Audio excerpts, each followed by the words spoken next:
So picking a Wallabies team to take on the Irish in the June tests, it's a pretty tough job the Wallabies have got coming up ahead with the Irish coming to town. They're a pretty tough side. Six Nations champions, been looking in very good form.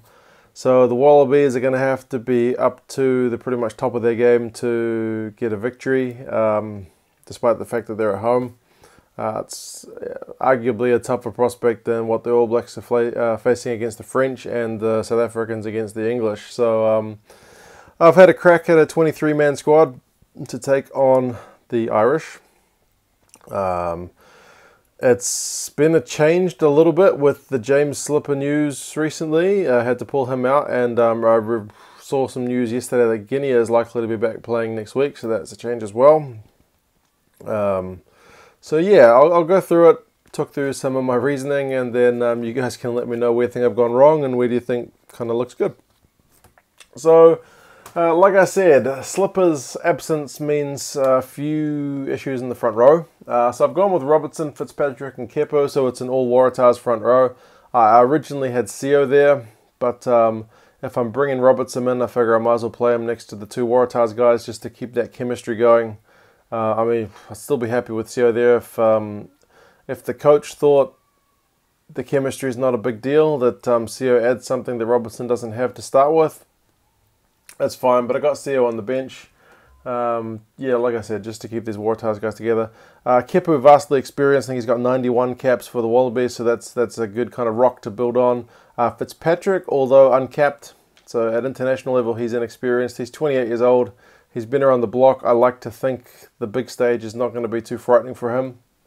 And Robertson, whilst not vastly capped, you know, for a 23-year-old, he's 23-year-old. 18 caps is pretty good. So he's no rookie by any means. The backups, I originally had the whole Queensland front row for the same reasoning, but I've taken out Slipper because he's 2 months off. And chucked Sio there. Tupou I've kept on the bench because I feel like at the moment he's still pretty young. He's probably going to work better as an impact player. He's only think of one cap for the Wallabies, so he can still be pretty devastating, coming off the bench. Paying Amosa, man, the hooker question is a hard one because you got no Stephen Moore. Polota-Now's not available. You got Nathan Charles back in Australian rugby, but I'm not sure he's the answer. So I've gone with two totally uncapped hookers, which is kind of baptism of fire, I guess, to come and play the Irish. But Paenga Amosa has looked solid for the Reds. He's only 22, so definitely got bags of potential. You know, front rowers age pretty slowly, so he shouldn't be peaking for like another 8 to 10 years. So any experience he gets now will give him a lot to build on. Yeah, and with Sio there, like I said, him or Robertson, either way is fine. But he would just have had a bit of experience there as well because Tupou and Paenga Amosa not really played. Well, Paenga Amosa none, Tupou not much. Sio's closing in on 50 caps, so just kind of another cool head to keep things kind of under control. In the second row, I've gone with Coleman and Carter. Also disrupted, I wanted Rory Arnold there because I think his work defending mauls is pretty invaluable. Plus he's, he takes a fair bit of line-out ball. So I kind of wanted another line-out man. So I've gone with Carter, even though he's not having his best season for the Brumbies. Coleman's probably better at all other areas around the park. So, running with the ball, tackling, over the ball, that kind of thing. So I think he's a pretty aggressive player. He seems to be a natural leader. So it's a sensible pick, I think. He's pretty big guy as well, so some tall timber.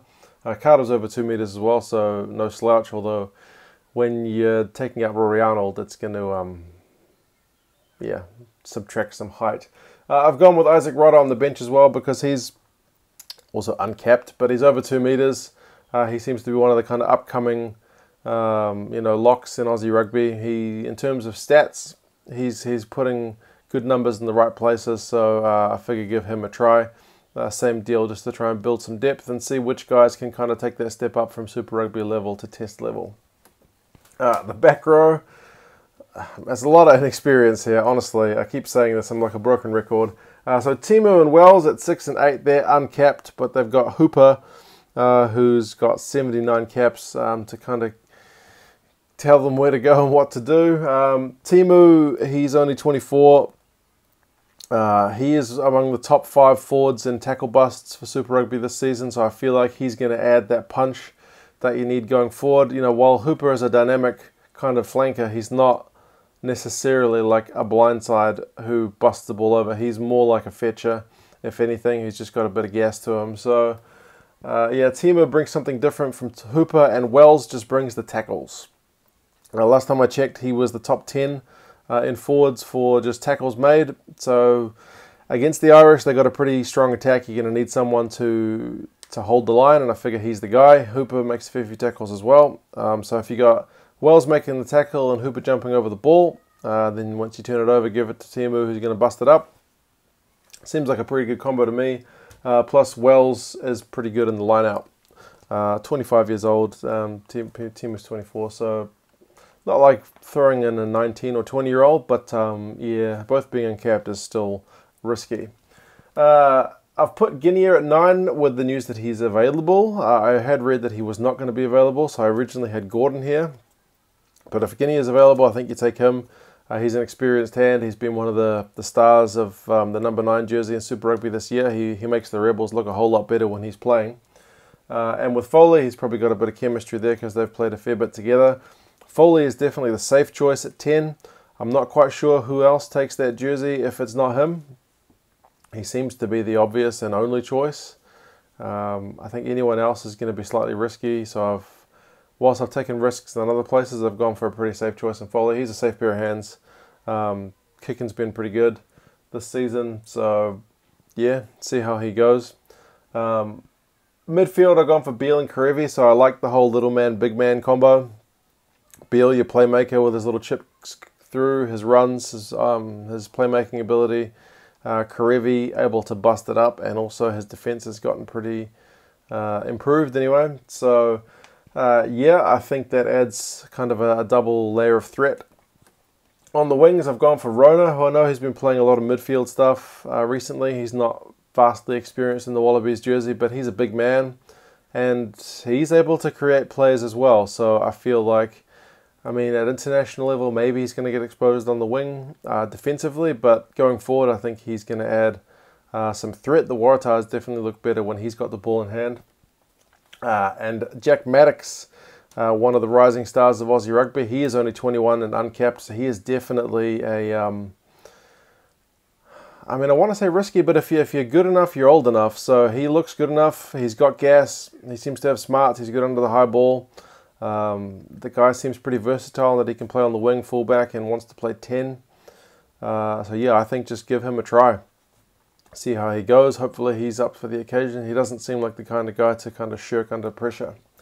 Israel Folau, fullback, is a pretty obvious choice. He pretty much picks himself. If the Wallabies can utilise him similarly to the way the Waratahs do, then hey, that's cool. It's another threat, an aerial challenge for the Irish to take on, and a threat that you know, a lot of other teams just don't have that option. So it's a nice thing to be able to bring. The other reserves, I've gone with Pocock. You could argue he should be starting, but he's not been playing regularly. He's kind of played a few games, 80 minutes, and then he'll have a week or two off because his body is never, you never know where his body's at. I mean, if he's fit, sure, chuck him in at 8, reunite the Hooper and Pocock combination. You know, two guys who are going to be pretty deadly over the ball. That's another threat which most teams are unable to kind of match. But if he's still not 100% in his fitness, I think put him on the bench and he can definitely be the guy to steal some ball from 60 minutes on when the other guys are just lacking a bit of, you know, energy to get over the ball. He'll be able to jump in there and help win some turnovers. Gordon, I think, although I'm pretty sure he's uncapped, which is surprising, he seems to be one of, if not the premier scrum half in Aussie Rugby. He's certainly got a bit of toe about him. He seems smart enough, distribution's there, so again, another guy to test at international level. You got to think with Phipps 29, Guinea is no kind of spring chicken, that Gordon is going forward to the World Cup after this one. Surely he's going to be either the man or one of the guys. I know there's some other guys as well, like Tuttle, but Powell, but I think at the moment Gordon's got the front running. Reece Hodge, he played 10 for the Rebels just yesterday. He can cover 10, 12, 13, wing, fullback. Pretty much covers the whole back line. Big boot on him. Got a bit of gas. Like, he's Mr. Versatile. He's still pretty young, only 23. So yeah, he's just Mr. Utility to cover all the back positions. And Sefa Naivalo, I could have gone for a number of guys here, but he can cover centre in a pinch. He's not played there in a very long time. But yeah, just specialised wing. If you take somebody off, that's a good thing about the squad, I guess, is Beale can play multiple positions. So can Maddox, so can Falau, so can Rona. So whoever you move, you're going to be able to kind of shuffle things around and definitely add something. I picked Naivalo because statistically he's been kind of outperforming some of the other wingers. Although I should say, if you're going to pick Naiyaravoro, even though he's going overseas, there's been talk of it, now might be the time to do it. If they are going to keep him as an option, then definitely put him in there. Put him in there for Rona, put Rona on the bench ahead of Naivalo, job done.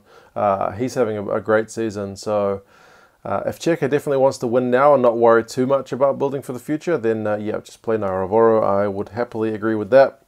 A few other guys who kind of didn't get considered. Spate, I don't think's having the best. I mean, the Brumbies team's not been great, but he's not been having the best season. He started off alright, but it's not been going as well. Phipps, I don't think you play Guinea and Phipps. I'd rather go for somebody young on the bench at least. Haylett Petty's only just come back from injury as well, from concussion, so I'm not sure that he's played enough to kind of justify a spot, but you definitely have him in your wider squad. Samu from the Crusaders, Pete Samu, I'm not sure what the deal is with him. There's talk about him doing kind of a Brad Shields and being like Brad Shields is going to play for England. There's talk that Pete Samu could do the same for the Wallabies. He's definitely a pretty talented back rower, and if he makes himself available and World Rugby allow it, New Zealand Rugby don't fight it, although there's talk that if the Wallabies pushed it, New Zealand Rugby would fight it, then yeah, he'd definitely be an option. Hannigan, I believe, is injured. So yeah, that's pretty much the team. As I said, there's a lot of young guys here, and it's in all likelihood far too inexperienced for what Cheika is going to pick. When you're playing young guys, you got to worry that if you get a poor start and you find yourself 15 or 20 points down after 20 minutes, that young guys might kind of go into their shells, whereas experienced guys will be able to kind of be settled heads and get themselves back into the game. But I mean, that being said, sometimes it's young guys who've got that fire in their belly to really put their hands up to prove to the coach that they deserve their spot. So it'd be a risk. It's probably too much risk for what Cheika would want to pick. I do hope that some of these young guys get a go, because I think he still needs to build, even though his target's next year. There are still some young guys who can add value to the Wallaby jersey, and going forward could improve if given that experience. So yeah, that's my team and the reasoning for some of those picks. What do you guys reckon? I think team announcement is on Wednesday, so we'll look forward to that and see how right or wrong I've gone. But yeah, let me know your thoughts, and I'll talk to you again soon. See you later.